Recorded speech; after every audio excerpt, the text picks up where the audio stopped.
IELTS 15. Published by Cambridge University Press and Cambridge Assessment English 2020. This recording is copyright. Test 1.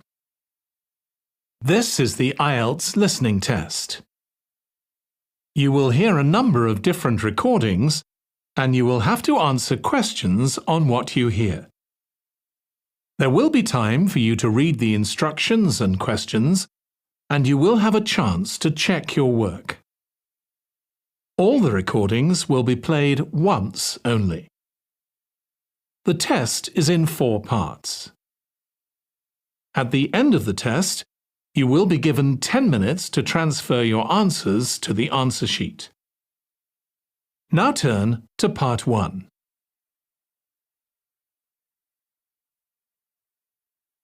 Part 1.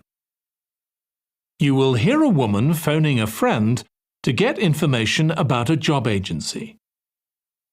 First, you have some time to look at questions 1 to 5.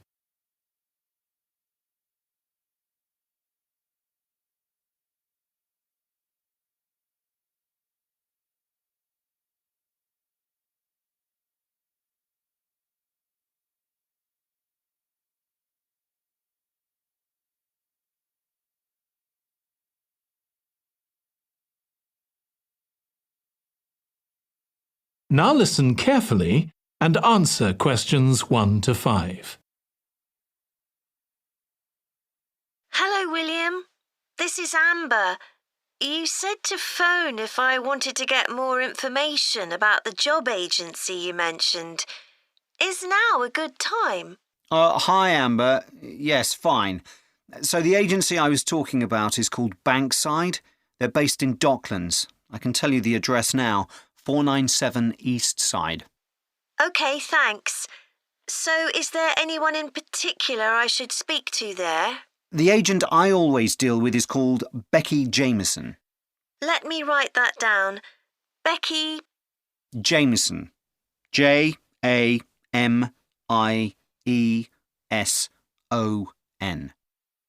Do you have her direct line? Yes, it's in my contacts somewhere. Right, here we are. 07866 510 333. I wouldn't call her until the afternoon if I were you. She's always really busy in the morning trying to fill last-minute vacancies. She's really helpful and friendly, so I'm sure it would be worth getting in touch with her for an informal chat. It's mainly clerical and admin jobs they deal with, isn't it? That's right. I know you're hoping to find a full-time job in the media eventually, but Becky mostly recruits temporary staff for the finance sector, which will look good on your CV and generally pays better too. Yeah, I'm just a bit worried because I don't have much office experience. I wouldn't worry. They'll probably start you as a receptionist or something like that. So what's important for that kind of job isn't so much having business skills or knowing lots of different computer systems. It's communication that really matters, so you'd be fine there. And you'll pick up office skills really quickly on the job. It's not that complicated. OK, good. So how long do people generally need temporary staff for? It would be great if I could get something lasting at least a month. That shouldn't be too difficult. But you're more likely to be offered something for a week at first, which might get extended. It's unusual to be sent somewhere for just a day or two. Right. I've heard the pay isn't too bad. Better than working in a shop or a restaurant. Oh, yes, definitely. The hourly rate is about £10, $11 if you're lucky. That's pretty good. I was only expecting to get £8 or £9 an hour. Before you hear the rest of the conversation, you have some time to look at questions 6 to 10.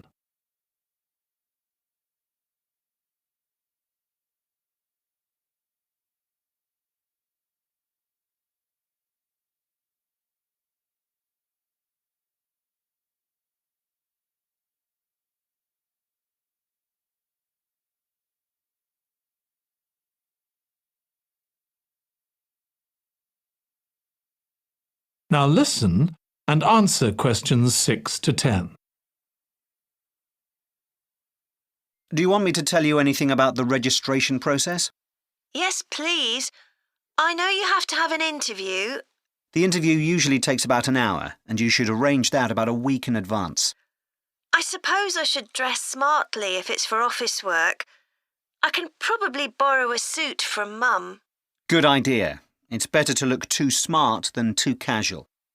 Will I need to bring copies of my exam certificates or anything like that? No, they don't need to see those, I don't think. What about my passport? Oh yes, they will ask to see that. OK.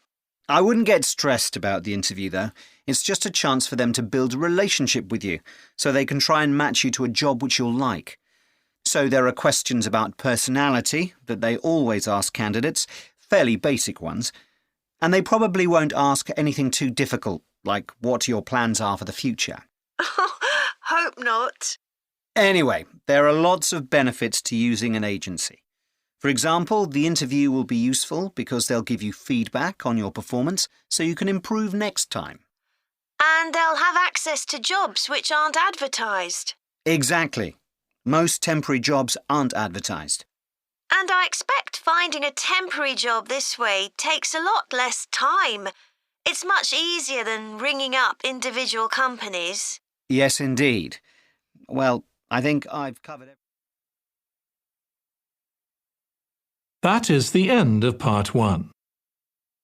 You now have 1 minute to check your answers to Part 1.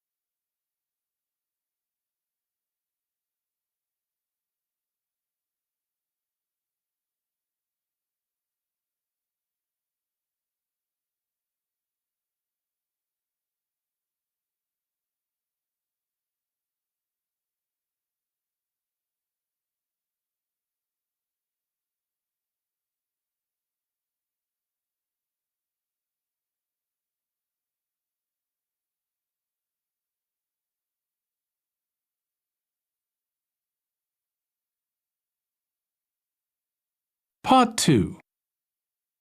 You will hear a woman giving a presentation about a holiday on an island in Britain that her company organises. First, you have some time to look at questions 11 to 14.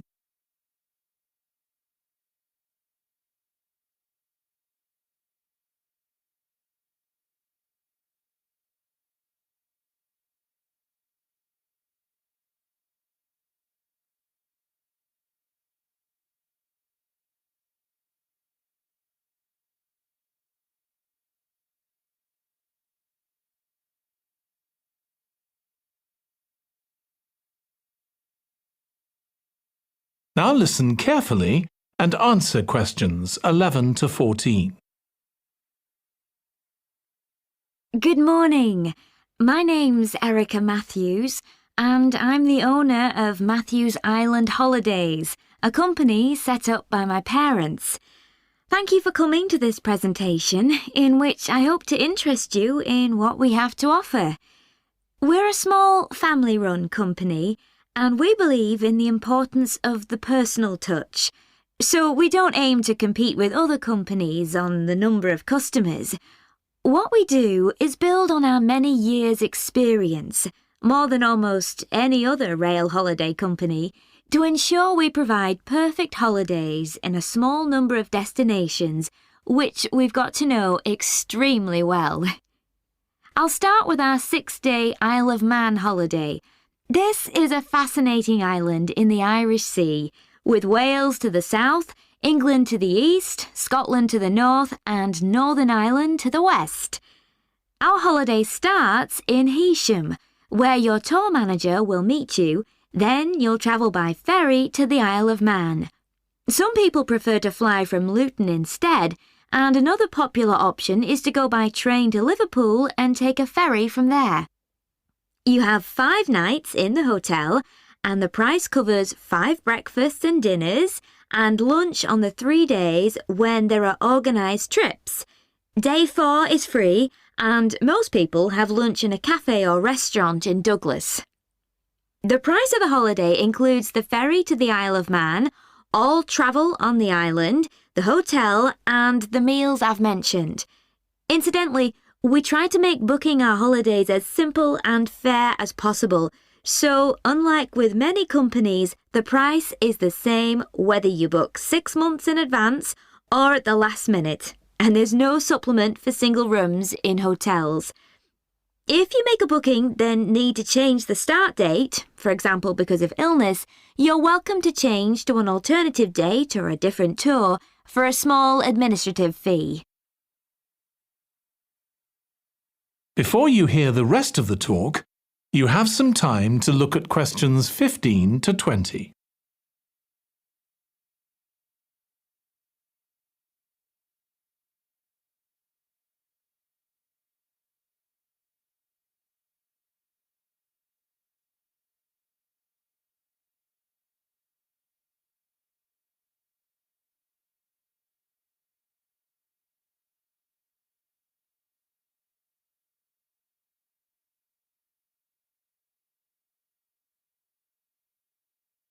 Now listen and answer questions 15 to 20.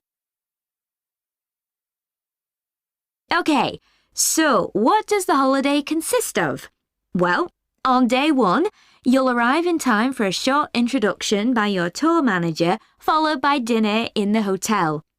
The dining room looks out at the river, close to where it flows into the harbour, and there's usually plenty of activity going on. On day 2, you'll take the coach to the small town of Peel, on the way calling in at the Tynwald exhibition. The Isle of Man isn't part of the United Kingdom, and it has its own parliament called Tynwald. It's claimed that this is the world's oldest parliament that's still functioning, and that it dates back to 979. However, the earliest surviving reference to it is from 1422, so perhaps it isn't quite as old as it claims. Day 3, we have a trip to the mountain Snaefell. This begins with a leisurely ride along the promenade in Douglas in a horse-drawn tram. Then you board an electric train which takes you to the fishing village of Laxey. From there, it's an 8-kilometre ride in the Snaefell Mountain Railway to the top. Lunch will be in the cafe, giving you spectacular views of the island. Day 4 is free for you to explore, using the pass which we'll give you. So you won't have to pay for travel on local transport or for entrance to the island's heritage sites. Or you might just want to take it easy in Douglas and perhaps do a little light shopping.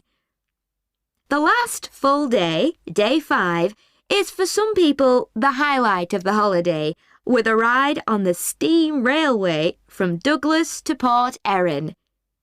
After some time to explore, a coach will take you to the headland that overlooks the Calf of Man, a small island just off the coast.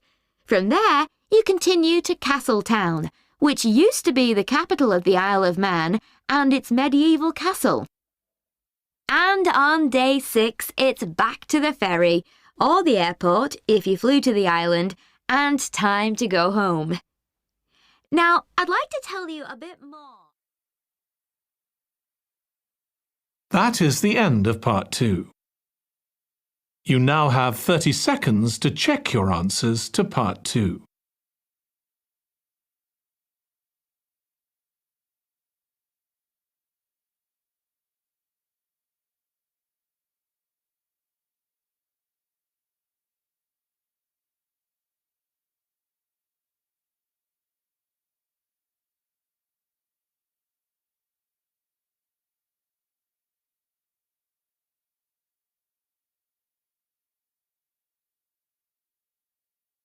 Part 3. You will hear 2 psychology students discussing the effects of the order in which the children in a family are born. First, you have some time to look at questions 21 to 26.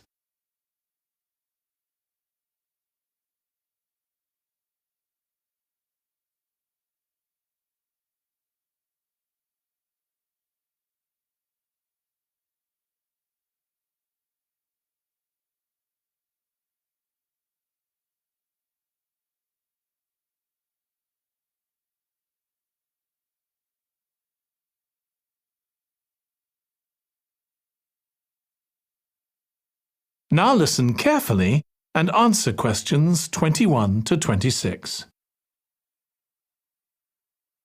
Ed, how are you getting on with the reading for our presentation next week? Well, OK, Ruth, but there's so much of it. I know. I hadn't realised birth order was such a popular area of research. But the stuff on birth order and personality is mostly unreliable. From what I've been reading, a lot of the claims about how your position in the family determines certain personality traits are just stereotypes, with no robust evidence to support them. OK, but that's an interesting point. We could start by outlining what previous research has shown. There are studies going back over 100 years. Yeah, so we could just run through some of the typical traits. Like the consensus seems to be that oldest children are generally less well-adjusted because they never get over the arrival of a younger sibling. Right, but on a positive note, some studies claim that they were thought to be good at nurturing. Certainly in the past, when people had large families, they would have been expected to look after the younger ones. There isn't such a clear picture for middle children, but one trait that a lot of the studies mention is that they are easier to get on with than older or younger siblings. Generally eager to please and helpful, although that's certainly not accurate as far as my family goes. My middle brother was a nightmare, always causing fights and envious of whatever I had. As I said, none of this seems to relate to my own experience. I'm the youngest in my family, and I don't recognise myself in any of the studies I've read about.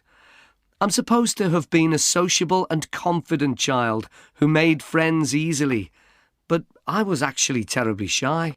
Really? That's funny. There have been hundreds of studies on twins, but mostly about nurture versus nature. There was one on personality which said that a twin is likely to be quite shy in social situations because they always have their twin around to depend on for support. My cousins were like that when they were small. They were only interested in each other and found it hard to engage with other kids. They're fine now, though. Only children have had a really bad press.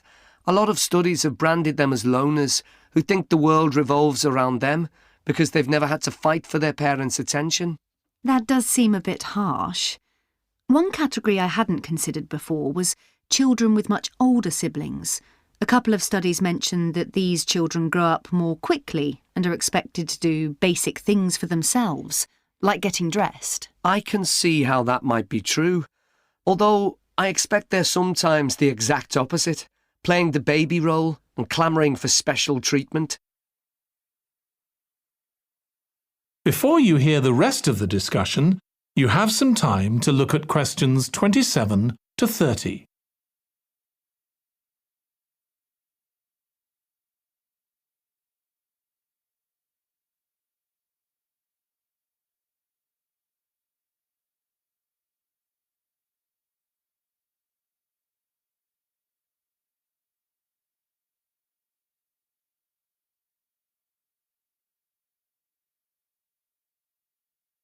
Now listen and answer questions 27 to 30. What was the problem with most of these studies, do you think? I think it was because, in a lot of cases, data was collected from only one sibling per family, who rated him or herself and his or her siblings at the same time.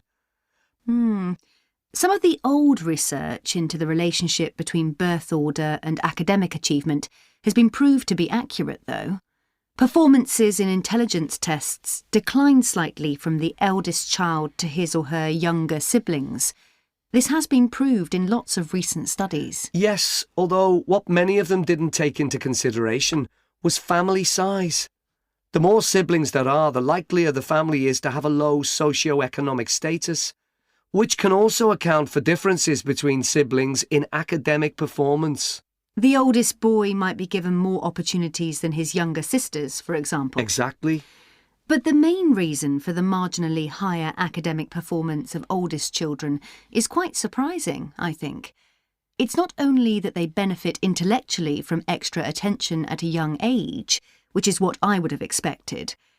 It's that they benefit from being teachers for their younger siblings by verbalising processes. Right. and this gives them status and confidence, which again contributes in a small way to better performance. So, would you say sibling rivalry has been a useful thing for you? I think so. My younger brother was incredibly annoying, and we fought a lot, but I think this has made me a stronger person. I know how to defend myself.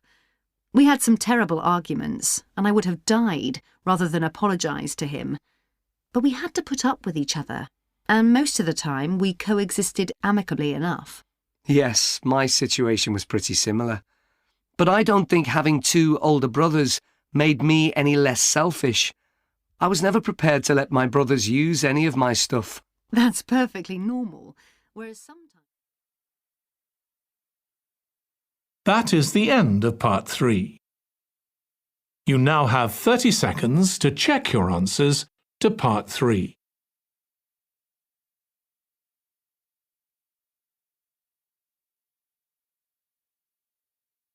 Part 4. You will hear a student giving a presentation about a type of tree known as the eucalyptus, which is common in Australia. First, you have some time to look at questions 31 to 40.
Now listen carefully and answer questions 31 to 40. Today, I'm going to talk about the eucalyptus tree. This is a very common tree here in Australia, where it's also sometimes called the gum tree. First, I'm going to talk about why it's important. Then I'm going to describe some problems it faces at present. Right, well, the eucalyptus tree is an important tree for lots of reasons. For example, it gives shelter to creatures like birds and bats, and these and other species also depend on it for food, particularly the nectar from its flowers. So it supports biodiversity.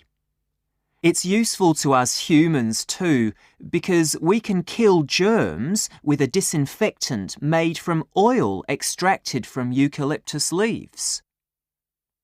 The eucalyptus grows all over Australia, and the trees can live for up to 400 years.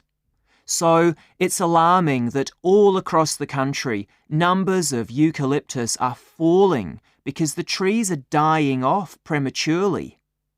So, what are the reasons for this? One possible reason is disease. As far back as the 1970s, the trees started getting a disease called Mundula yellows. The tree's leaves would gradually turn yellow, then the tree would die.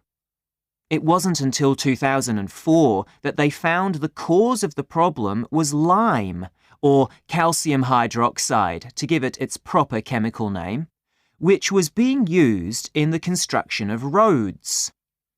The lime was being washed away into the ground and affecting the roots of the eucalyptus trees nearby.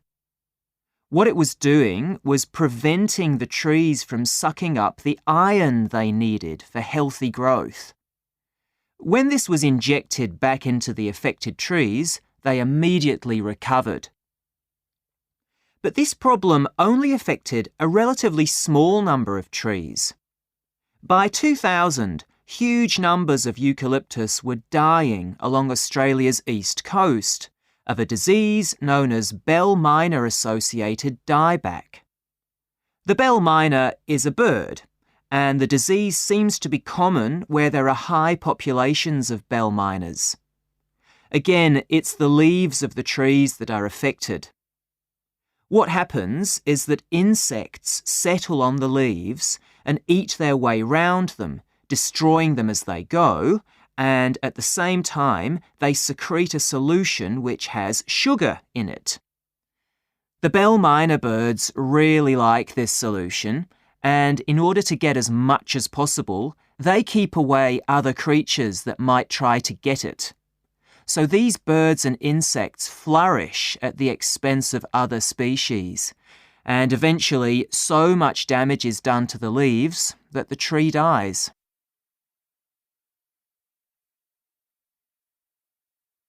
But experts say that trees can start looking sick before any sign of bell miner-associated dieback.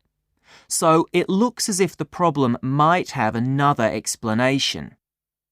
One possibility is that it's to do with the huge bushfires that we have in Australia. A theory proposed over 40 years ago by ecologist William Jackson is that the frequency of bushfires in a particular region affects the type of vegetation that grows there.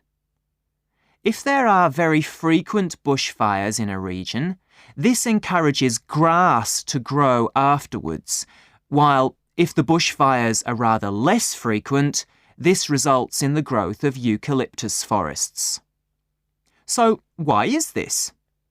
Why do fairly frequent bushfires actually support the growth of eucalyptus?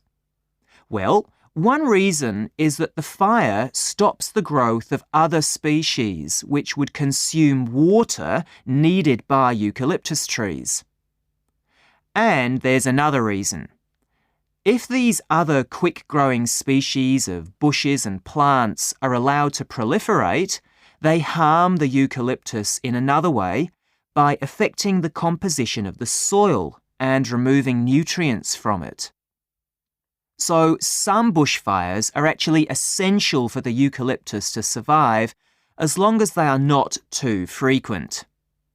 In fact, there's evidence that Australia's Indigenous people practiced regular burning of bushland for thousands of years before the arrival of the Europeans.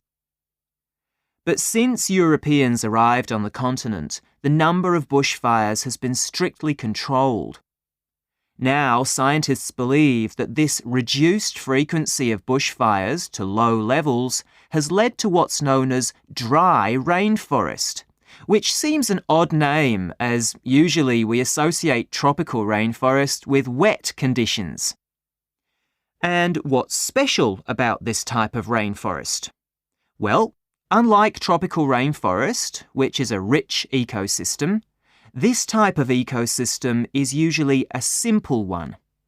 It has very thick, dense vegetation, but not much variety of species. The vegetation provides lots of shade, so one species that does find it ideal is the bell miner bird, which builds its nests in the undergrowth there. But again, that's not helpful for the eucalyptus tree. That is the end of part 4. You now have 1 minute to check your answers to part 4.